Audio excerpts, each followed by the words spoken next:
Hello. आज हम लोग पढ़ेंगे reasoning ability and problem solving के टॉपिक एनालॉजी का पार्ट फिफ्थ। उसमें प्रीवियस ईयर क्वेश्चंस जो एसएससी में पूछे जाते हैं उनको सॉल्व करेंगे। तो जो पहला क्वेश्चन है हम लोग का वो है, select the option that is related to the third word in the same way as the second word is related to the first word. ठीक है, अब हम लोग को ये चीज़ दी हुई है, यहाँ पे ये है कि ये जो पहला वर्ड है वो जैसे रिलेटेड है सेकंड वर्ड से, वैसे ही हम लोग को बताना है कि ये थर्ड वर्ड जो है वो फोर्थ वर्ड से कैसे रिलेटेड होगा। मतलब ये जो फोर्थ वर्ड निकालना है वो इससे रिलेटेड होना चाहिए, वैसे ही जैसे ये रिलेटेड है इससे। ठीक है, तो मेडिसिन है यहाँ पर और वो लिखा है यहाँ पे डिजीज। तो मेडिसिन तब दी जाती है जब कोई बीमारी होती है। मेडिसिन का मतलब दवा, डिजीज का मतलब बीमारी। तो मेडिसिन तब दी जाती है जब कोई डिजीज होती है। उसी तरीके से फूड तब दिया जाता है या फूड तब खाया जाता है जब भूख लगी हो। तो भूख का होता है हम लोग का हंगर। ठीक है, तो मेडिसिन तब दी जाती है जब डिजीज हो और फूड तब दिया जाता है या फूड तब खाया जाता है जब हंगर फील हो रहा हो। ठीक है, भूख लग रही हो। ठीक है, ये चीज, ये था question number first. Question number 2, SSC CGL 2019-20 का क्वेश्चन है ये। Select the option that is related to the third number in the same way as the second number is related to the first number and the sixth number is related to the fifth number. तो जैसे यहाँ पे ये number इससे related है, ये number इससे related है।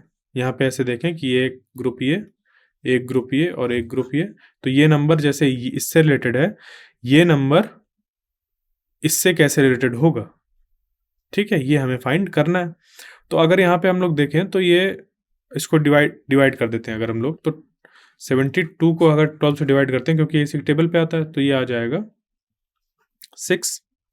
ठीक है, अब 22 से 242 अगर डिवाइड करें, ठीक है, तो ये 22 से ये 1 टाइम्स पे 22, उसके बाद फिर से ये 22।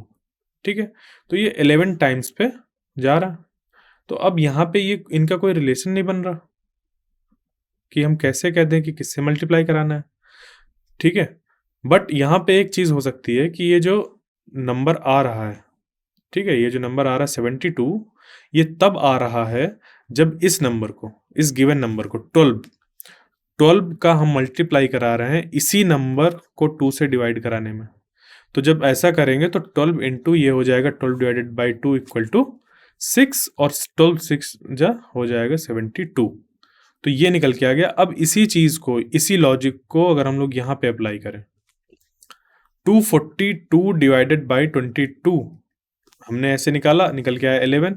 अब इसको इधर से चले कि 22 इंटू इसी नंबर को फिर लिख दें और 2 से कर दें डिवाइड, तो ये आ जाएगा 11। तो 22 इंटू 11 हो जाएगा 242, ये आ रहा है। तो सेम चीज अब लगाएंगे यहाँ पे। ठीक है, इसके लिए क्या करना है हम लोग को, ये जो नंबर है पहले उसको लेना है, उस नंबर में मल्टीप्लाई कराना है उसी नंबर को 2 से डिवाइड करने के बाद। तो 2 9 टाइम्स ऐसे हो गया। ठीक है, और फिर ये 18 इंटू 9 हो जाएगा हम लोग को 162। तो आंसर क्या आ गया, 162। तो हम लोग ने इस पे पहले जो रिलेशन था वो ढूंढा, उसी रिलेशन को यहाँ पे देखा कि फिट बैठ रहा है या नहीं। फिर उसके बाद उन जो दो हमें रिलेशन मिले सेम, उसी रिलेशन का यूज करके यहाँ पे हम लोग ने आंसर फाइंड किया। अब देखते हैं अगला question, question number 3। Select the option in which the words share the same relationship as that shared by the given pair of words। तो जैसे यहाँ पे हम लोग को ये दिया हुआ है क्लॉक रेशियो टाइम, यहाँ पे ये रिलेशन दिखाने के लिए होता है कि इनके बीच में किसी तरीके का संबंध है। ठीक है, तो इसके लिए अगर हम लोग को फाइंड करना है कि यहाँ पे जो गिवन पेयर ऑफ वर्ड्स हैं उनमें आपस में वैसा ही रिलेशन है जैसा इनमें है कि नहीं, तो इसके लिए हम लोग को ये सारे क्या वर्क करते हैं वो हमें पता होना चाहिए। तो जैसे बैलेंस है, ठीक है, बैलेंस का काम होता है हम लोग का मेजर करने का, ठीक है। तराजू जिसे कहते हैं वो बैलेंस होता है हम लोग का, तो उस पे हम लोग का चीजें कुछ मेजर करनी होती है, वो उस उस पे बैलेंस यूज होता है, ठीक है। स्केल हम लोग की ऐसे होती है, ठीक है, ऐसा कुछ करके। तो इनमें वैसा रिलेशन नहीं जैसे क्लॉक और टाइम का, कि क्लॉक में हम लोग टाइम को मेजर करते हैं, ठीक है, कि अभी 12 बज रहा है या 1 बज रहा है या 2 बज रहा है। हाँ, इस तरीके से हम लोग क्लॉक का यूज करते हैं टाइम देखने के लिए। उसी तरीके से जो एमीटर होता है, एमीटर एमीटर एक डिवाइस है, और उसमें जो क्वांटिटी हम लोग मेजर करते हैं वो करते हैं हम लोग करंट, ठीक है। कि किसी सर्किट में अगर एक बैटरी लगी हुई है और यहाँ पे एक एमीटर लगा दिया, उसके बाद एक बल्ब लगा है या उस पे कोई एक रेजिस्टेंस ऐसे लगा है और उसको ऐसे कनेक्ट कर दिया, ठीक है। तो ये जो एमीटर यहाँ पे है वो कितनी रीडिंग शो करेगा करंट की, ये हम लोग फाइंड करते हैं। तो ये एमीटर ऐसे सीरीज में लगाया जाता है और ये करंट की वैल्यू बताता है इस पाथ में कितनी करंट फ्लो हो रही है। क्लियर? आगे question number 4, select the option that is related to the third number in the same way as the second number related to the first number.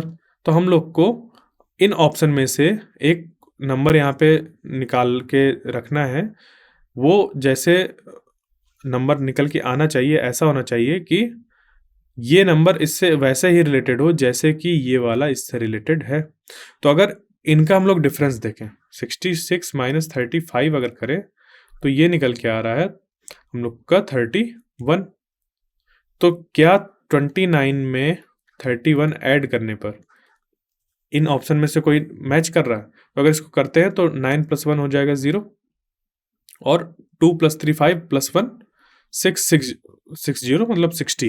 तो ये वाला आंसर हम लोग का हो जाएगा क्योंकि ये इस लॉजिक से फिट बैठ रहा है, ठीक है। लॉजिक होना चाहिए हम लोग के पास जब भी हम क्वेश्चन को सॉल्व करें, एनालॉजी वगैरह के या रीजनिंग में कोई भी क्वेश्चन है उसका नाम ही है रीजनिंग, रीजन हमारे पास होना चाहिए, एक सॉलिड रीजन, वैलिड रीजन होना चाहिए।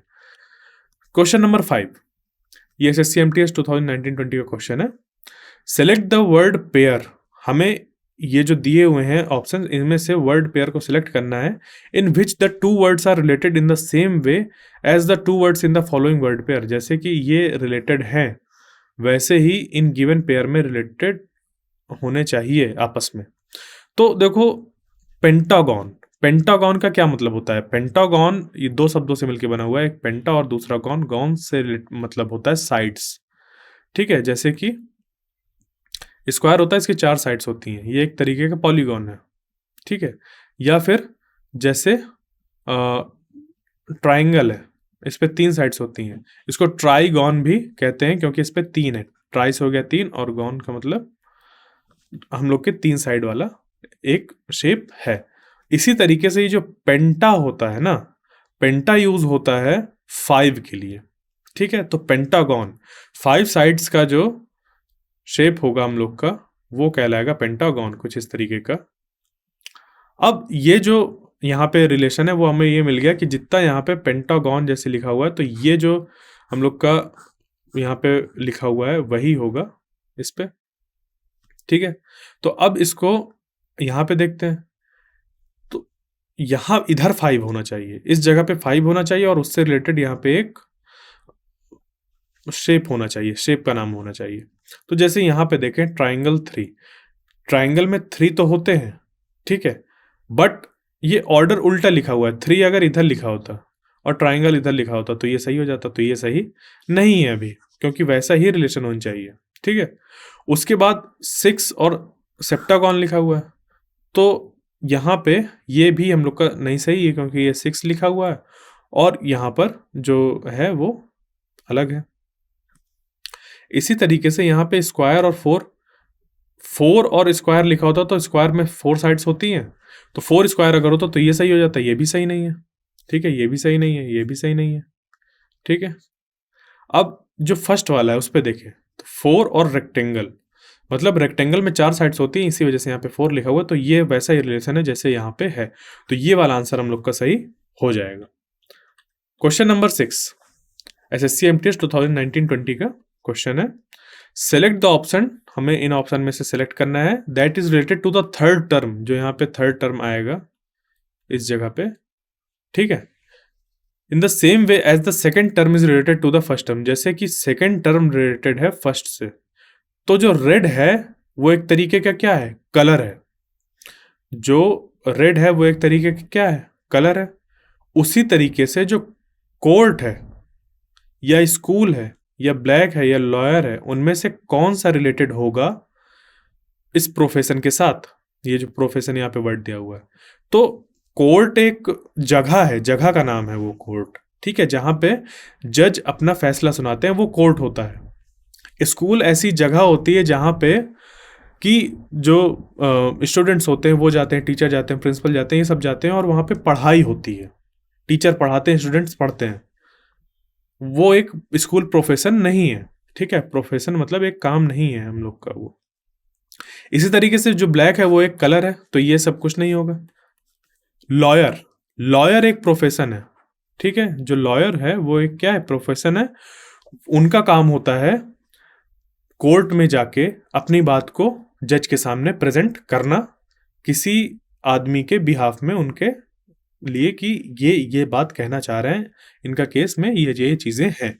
तो लॉयर एक प्रोफेशन है, ठीक है, जैसे कि रेड एक कलर है, ये चीज। Question number 7, select the option in which the letters share the same relationship as that shared by the given pair of letters. तो इस तरीके के क्वेश्चन को सॉल्व करने के लिए हमें इनकी रैंक पता होगी अगर, तो बहुत आसान हो जाएगा। जैसे जे है, ठीक है, जे की रैंक होती है 10, टी की होती है 20, एन की होती है 14 और एक्स की हम लोग की होती है 24, ठीक है। तो यहाँ पे हम लोग क्या देख रहे हैं कि जे और टी रिलेटेड है 10 + 20 से, और एन एक्स रिलेटेड है 14 और 24, मतलब +10 यहाँ पे भी हो रहा है +10, ठीक है।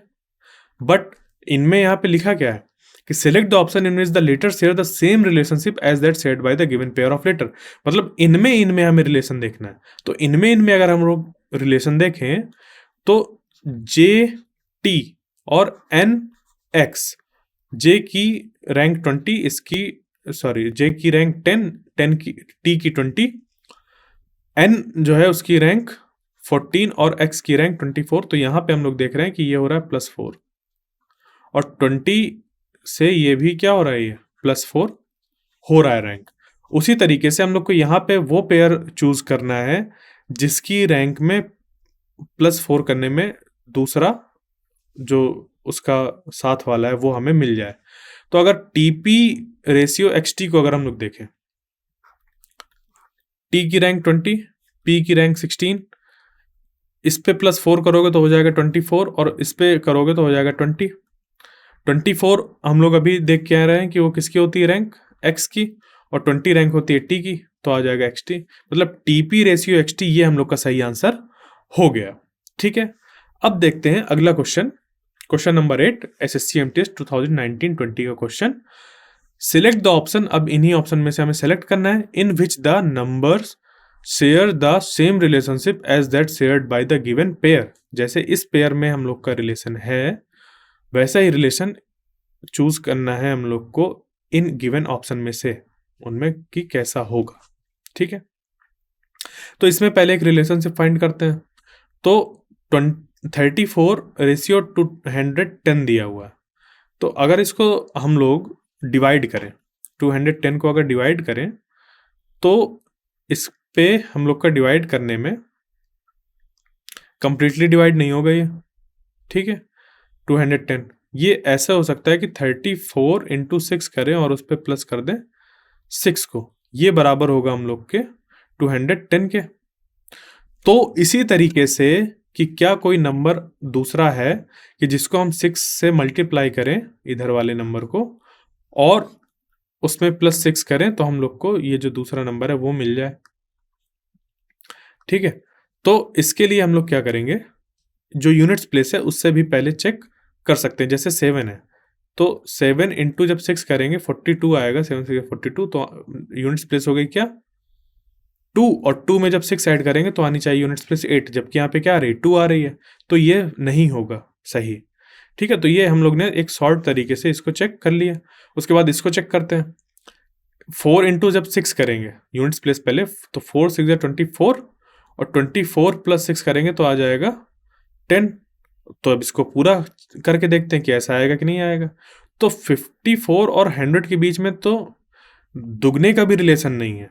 मतलब 54 को अगर हम 2 टाइम्स करते हैं तो ये हो जाता है 108। तो ये तो जो 100 दिया हुआ है वो 54 के दुगने से भी कम है और हमें 6 टाइम्स करना है, तो ये फिट नहीं बैठ रहा। इसको देखते हैं 66 रेशियो 402 को। तो 66 को जो 66 का यूनिट्स प्लेस है वो 6, उस पर अगर 6 का मल्टीप्लाई करें तो आएगा 36, और 36 में अगर 6 को ऐड करें तो ये हो जाएगा 6 6 12, 1 कैरी। मतलब इसकी यूनिट्स प्लेस में 2 आ रहा है, मतलब कि ये हो सकता है। तो इसको चेक कर लेंगे। 66 इंटू 6 प्लस 6, इसको जब हम लोग सॉल्व करेंगे तो ये आ जाएगा 396, और इस पे प्लस 6 ऐसा लिखा होगा, और इसको जब ऐड करेंगे तो ये हो जाएगा 402। ठीक है, ये चीज। आगे देखते हैं क्वेश्चन नंबर 9। ये वाला हो गया second answer. Question number 9, select the option in which the word share the same relationship as that shared by the given pair of words. तो इनके बीच में जैसा हम लोग का रिलेशन है वैसे ही हम लोग को इनमें चूज करना है कि रिलेशन होना चाहिए। तो हैंड राइटिंग की स्टडी हम लोग ग्राफोलॉजी में करते हैं। ग्राफोलॉजी एक ब्रांच है जहां पर हम लोग जो हैंड राइटिंग है, वो हैंड राइटिंग किसी की भी हो सकती है, वो किस तरीके की हैंड राइटिंग है उस सब के बारे में हम लोग पढ़ते हैं, उसको कहते हैं ग्राफोलॉजी। तो वही चीज अब हम लोग को इनमें जो ये ऑप्शंस दिए उनमें ढूंढना है। तो उसके लिए पता होना चाहिए कि ये जो दिए हुए वर्ड्स वो क्या हैं। सॉइल तो हम लोग जानते हैं मिट्टी, बट ये ऑर्निथोलॉजी क्या होता है? ऑर्निथोलॉजी में हम लोग स्टडी करते हैं बर्ड्स के बारे में। ठीक है, किसके बारे में बात करते हैं? बर्ड्स। तो ये तो सॉइल है, सॉइल की स्टडी नहीं करते हैं हम लोग, ऑर्निथोलॉजी में करते हैं बर्ड्स की स्टडी। तो ये ऑप्शन गलत हो जाएगा। अब अर्थक्वेक होता है हम लोग का भूकंप, और भूकंप हम लोग जो पढ़ते हैं वो सिस्मोलॉजी में पढ़ते हैं। ठीक है, भूकंप जो हम लोग पढ़ते हैं वो पढ़ते हैं सिस्मोलॉजी में। ठीक है, तो ये रिलेशन नहीं बन रहा। और जबकि पोमोलॉजी होता है हम लोग का, जब हम लोग फ्रूट्स एंड देयर कल्टीवेशन के बारे में पढ़ते हैं। ठीक है, फ्रूट्स वगैरह के बारे में पढ़ते हैं, वो होता है हम लोग का पोमोलॉजी। फिर आती है बात मैटर एंड फिजिक्स की। तो फिजिक्स के अंदर, फिजिक्स जो सब्जेक्ट है उसके अंदर हम लोग मैटर के बारे में पढ़ते हैं। जैसे कि हम लोग का मैटर एक ऐसी चीज होता है जो स्पेस ऑक्युपाई करता है और उसका कुछ मास होता है। तो मैटर एक ऐसी चीज होती है जिसपे मास होता है एंड ऑक्युपाई सम स्पेस। ठीक है, ये चीज। तो ये हो गया मैटर। तो फिजिक्स में हम लोग मैटर के बारे में पढ़ते हैं। ठीक है, तो आंसर जो हो जाएगा हम लोग का वो हो जाएगा थर्ड वाला। ठीक है, आगे question number 10, select the option that is related to the third word in the same way as the second term is related to the first word। मतलब कि हम लोग को यहाँ पे एक ऑप्शन इनमें से चूज करके निकालना है जो वैसे ही रिलेटेड हो जैसे कि ये वाला वर्ड रिलेटेड है इससे। तो यंग का मतलब होता है नेसेंट, मतलब यंग रिलेटेड है नेसेंट से। ठीक है, नेसेंट का मतलब ही होता है यंग। क्लियर? तो उसी तरीके से एडजंक्ट किसका सिनोनिम होता है? तो एडजंक्ट जो सिनोनिम होता है वो होता है सपोर्टिव का। एडजंक्ट जो सिनोनिम होता है वो होता है सपोर्टिव का सिनोनिम। तो हम लोग को सिनोनिम एंटोनिम्स भी पता होने चाहिए क्योंकि इस तरीके की प्रॉब्लम्स भी आती हैं। आगे देखते हैं अगला क्वेश्चन 11। ठीक है, question number 11, select the option related to the fourth number in the same way as the first number related to the second number and the fifth number related to the sixth number। जैसे ये इससे related है, जैसे ये इससे related है, वैसे ही हम लोग को ये आपस में एक ऐसा नंबर फाइंड करना है जो रिलेटेड हो। तो 127 और 11 के बीच में अगर हम लोग रिलेशन देखें तो 121 11 का स्क्वायर होता है। 121 11 का स्क्वायर होता है, मतलब 11 स्क्वायर करें हम लोग, मिलेगा 121, और इस पे कर दें +6 तो मिल जाएगा 127। आ गई बात समझ पे? तो यहाँ पे हम लोग ने देख लिया कि ये जो नंबर है उसको हम लोग को स्क्वायर करना है और +6 कर देना है, तो हम लोग को मिल जाएगा ये जो नंबर दिया है। इसी चीज को अब यहाँ पे अप्लाई करके देखते हैं। तो 19 का स्क्वायर किया, वो आ गया 361, उस पर +6 किया तो आ गया 367। बिल्कुल आ रहा है ये। तो इसी तरीके से अब क्या करेंगे, यहाँ पे हम लोग 16 का स्क्वायर कर देंगे। तो 16 का जब स्क्वायर होगा तो ये हो जाएगा 256, और इस पे 6 को जब ऐड करेंगे तो ये इस बराबर हो जाएगा हम लोग का 262 के। तो ये वाला आंसर हम लोग का करेक्ट हो जाएगा। आगे देखते हैं question number 12। East is related to direction in the same as the summer is related to. तो ईस्ट क्या है? ईस्ट एक डायरेक्शन है। ईस्ट एक डायरेक्शन है, तो डायरेक्शन से रिलेटेड है ईस्ट। ठीक है, ईस्ट एक डायरेक्शन है। उसी तरीके से समर क्या है? ईस्ट एक डायरेक्शन है तो समर क्या है? समर एक सीजन है। समर टेम्परेचर नहीं है, समर में टेम्परेचर ज्यादा होता है ये कह सकते हैं, बट समर टेम्परेचर नहीं है। समर में हम लोग रूम कूलर का यूज करते हैं, बट समर रूम कूलर नहीं है। समर में गर्मी होती है, गर्म होती हैं चीजें, हीट बहुत ज्यादा होती है, बट समर हीट नहीं है। समर एक सीजन है। समर खुद में अगर बात की जाए तो वो एक सीजन है। जैसे कि ईस्ट एक डायरेक्शन है, हम ईस्ट डायरेक्शन में जा सकते हैं, बट जो ईस्ट है वो एक डायरेक्शन है, उसको ईस्ट बोला जाएगा कि ईस्ट एक डायरेक्शन है। वैसे ही जो समर है वो एक सीजन है। Question number 13, select the option that is related to the third letter. ठीक है, हमें यहाँ पे ऑप्शन बताना है जो इससे रिलेटेड हो, जैसे कि हम लोग का रिलेटेड है फर्स्ट और सेकंड। ठीक है, तो इसके लिए हम लोग क्या करें, इसकी अगर रैंक लिख दें, वन की, ए की रैंक 1, जेड की 26, और डब्ल्यू की 23, जी की 7, एफ की 6, सी की 3। ठीक है, तो अब यहां पे अगर हम लोग देखें गौर से, तो A Z W G F C, इसकी रैंक 1, इसकी 26, इसकी 23, इसकी 7 6 3, इस पे जो एडिशन हो रहा है वो हो रहा है +6 का। इस तरीके से 26 में जब 6 ऐड करेंगे तो मिल जाएगा हम लोग को इसके आगे वाला 32, जबकि 32 नहीं आएगा। 26 प्लस जब हम 6 करेंगे मैथ्स में तो वो हो जाएगा 32। अब यहाँ पे 32 किसी की रैंक नहीं होती, किसी की फॉरवर्ड रैंक नहीं होती, तो हम लोग क्या करते हैं 26 के आगे फिर से 1 से स्टार्ट कर देते हैं, क्योंकि यहाँ पे जेड आके खत्म हो जाता है तो 1 से फिर स्टार्ट कर देते हैं ए से। ठीक, तो 2 यहाँ पे बी हो जाएगा, फिर 3 4 5 6 7, ये B C D E F G, ये आ रहा। ठीक है, एफ मतलब 6 एफ, जी नहीं, जी तो 7 हो गया। ठीक है, ये चीज। अब ये जो 23 उस पर +3 जब ये 23 में जब हम लोग +6 करेंगे तो ये हो जाएगा यहाँ पे हम लोग का 23 + 6, ये हो गया 26 + 3, 26 + 3। तो 26 तक हो गया जेड, उसके बाद ए बी सी, फिर से मतलब रिपीट होने लगी चीजें। तो आंसर आ गया हम लोग का यहाँ पे इसके लिए, इस चीज के लिए कि ए जेड डब्ल्यू हो गया और ये इसका आ गया सी। ठीक है, यहाँ पे आंसर ये चीज की सी निकल के आ रहा है यहाँ पे।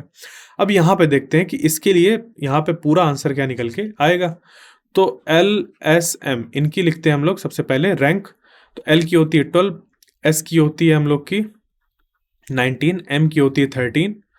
इसमें हम लोग को क्या करना है, +6 करना है इनकी रैंक में। तो 12 + 6 हो जाएगा 18, 19 + 6 हो जाएगा 25, इसी तरीके से 13 + 6 हो जाएगा 19। नहीं, एकदम क्लियर। 18 किसकी होती है रैंक, आर की। 25 किसकी होती है, ये होती है हम लोग की वाई की। 19 होती है एस की, तो RYS ये आंसर हम लोग का हो गया। अगली प्रॉब्लम 14 SSC CHSL 2020-21 का क्वेश्चन है ये। तो इसमें फिर से हम लोग को वैसा ही करना है, इसमें से एक पेयर ढूंढना है जो वैसा ही हो जैसा कि इनमें रिलेशन निकल के आएगा, वैसा ही कुछ रिलेशन होना चाहिए। तो एस्ट्रोनॉमी में स्टार्स वगैरह हम लोग स्टडी करते हैं, एस्ट्रोनॉमी सब्जेक्ट में हम लोग स्टार्स के बारे में पढ़ते हैं। उसी तरीके से जो हम लोग की न्यूमिस्मैटिक्स होती है उसमें हम लोग कॉइन्स के बारे में पढ़ते हैं, ठीक है। थिएटर में हम लोग ड्रामा के बारे में पढ़ते हैं, सिस्मोलॉजी के बारे में नहीं पढ़ते हैं। सिस्मोलॉजी जो स्टडी होती है हम लोग की वो होती है अर्थक्वेक या फिर उससे रिलेटेड जो फिनोमेना होता है, जैसे कि वोल्केनिक एरप्शन कभी कभी हो जाता है, तो उन सब के बारे में जो भी स्टडी होती है वो सिस्मोलॉजी के अंदर आती है, ठीक है। सेल्स की जो स्टडी जब हम लोग करते हैं तो वो हम लोग दूसरी स्टडी होती है, और साइकोलॉजी में तो हम लोग मेंटल हेल्थ को स्टडी करते हैं, ठीक है। मेंटल स्टेट को हेल्थ, जो मेंटल स्टेट होती है उसकी स्टडी करते हैं, ठीक है। ये जो फिलोलॉजी होता है, फिलोलॉजी में हम लोग स्टडी करते हैं कि ये जो लैंग्वेजेस हम लोग की हैं वो हिस्टोरिकली कैसे डेवलप हुई हैं, कहाँ से उनका ओरिजिन है, किस तरीके से उनमें फैलाव हुआ है, ये सब हम लोग फिलोलॉजी में पढ़ते हैं, ठीक है। ये चीज़ तो जो इसका आंसर होगा वो ये हो जाएगा न्यूमिस्मैटिक्स, क्योंकि हम उस पर न्यूमिस्मैटिक्स जो होती है वो स्टडी होती है कॉइन्स की। अगला question, question number 15, tired is related to exhausted in the same way as sad is related to. जैसे कि टायर्ड रिलेटेड होता है एग्जॉस्टेड से, मतलब कि हम लोग बहुत थक गए, एग्जॉस्ट हो गए। जब हम लोग एग्जॉस्ट हो गए तो हम लोग एकदम टायर्ड फील कर रहे हैं। एग्जॉस्ट मतलब हम लोग की एनर्जी एकदम खत्म हो गई। एग्जॉस्ट मतलब होता है कोई भी चीज़ खत्म हो जाना, जैसे कि एग्जॉस्ट फैन होता है, उस पर वो कोशिश क्या करता है, फैन किसी कमरे के अंदर की गर्म हवा को बाहर फेंकने का काम करता है वो, ठीक है। तो वो कोशिश करता है कि वो अंदर से चीज़ को एग्जॉस्ट कर दे, वो कर नहीं पाता बट एग्जॉस्ट करने की कोशिश करता है, क्योंकि अंदर जैसे कोई चीज़ बर्न हो रही होगी तो लगातार हीट प्रोड्यूस करता रहेगा, तो ये चलता रहता है। एग्जॉस्ट का मतलब होता है हम लोग का कि पूरी तरीके से खाली हो जाना या नियर टू हम लोग का खाली हो जाना। अब यहाँ पे हम लोग का अपने जो डेली लाइफ में उससे कैसे रिलेटेड है ये। एग्जॉस्टेड से मतलब है कि हम लोग ने दिन भर बहुत ज़्यादा काम किया, तो जो एनर्जी थी बहुत हम लोग की लगी, उसकी वजह से हम लोग बहुत थक गए, ठीक है। तो एग्जॉस्ट हो गए तो हम लोग क्या हो गए, थक गए, हम लोग के अंदर से जो एनर्जी थी वो निकल गई, एग्जॉस्ट हो गई, इस वजह से हम टायर्ड फील कर रहे हैं। ये रिलेशन है इसका। उसी तरीके से सैड का रिलेशन क्या होगा, जब हम खुश होते हैं तो क्या सैड होते हैं, नहीं। जब फीलिंग आती है तो क्या सैड होते हैं, नहीं, ऐसा कोई ज़रूरी नहीं है। मूड सैड नहीं। जब हम लोग डिप्रेस्ड होते हैं तो दुखी हो जाते हैं, ठीक है। जब हम लोग डिप्रेस्ड होते हैं तो दुखी हो जाते हैं, जैसे कि एग्जॉस्ट होने में टायर्ड फील करते हैं, ठीक है। डिप्रेस्ड होने में हम लोग दुखी फील करते हैं। इस तरीके से इन हम लोग को एनोलॉजी फाइंड करनी होती है इनमें। तो ये थे कुछ प्रॉब्लम्स जो कि हम लोग ने पार्ट 5 में डिस्कस किए एनोलॉजी के। इसके अगले लेक्चर में हम लोग और पढ़ेंगे PYQs SSC से रिलेटेड। Thank you.